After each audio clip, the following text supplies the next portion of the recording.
There are a few states in the United States that I think absolutely should have their borders redrawn, and I'm just going to go through the top 5 examples right here.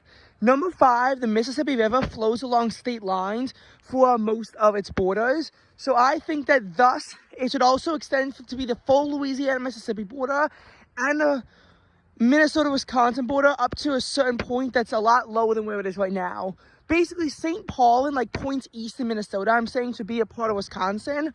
And, New Orleans and Baton Rouge and points east should be in Mississippi. I know it's controversial, but we need to adhere to geography. Staying with Wisconsin, the UP of Michigan, it's geographically part of Wisconsin. It should be a part of Wisconsin. This would have huge political implications, seeing as the UP is strongly Republican and it's in between 2 swing states. This would almost certainly make Michigan a state that leans blue, while making Wisconsin a state that leans red. Fewer swing states, but I think it just makes geographic sense. But we could create another swing state by sending the heavily Republican Florida panhandle back to Alabama west of the Appalachian River. Plus, then Florida will be a true panhandle if we do that. Whereas right now, it's technically not a true panhandle. I mean, not panhandle, peninsula. Oh my God. I also think that the borders on the eastern states should be divided by the Appalachian and Rocky Continental divides. So parts of New Mexico, Colorado, Wyoming, and Montana can join parts of Arizona, Utah, and Idaho, respectively.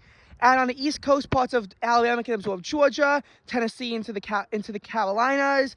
We could have Kentucky absorbing part of Virginia, West Virginia also absorbing part of Virginia and Maryland, and Pennsylvania and Ohio extending into Pennsylvania. The Appalachians don't really run through New York and the continental divide the same way. But I think that the way that New York is sort of awkward, but I don't really know how to fix New York.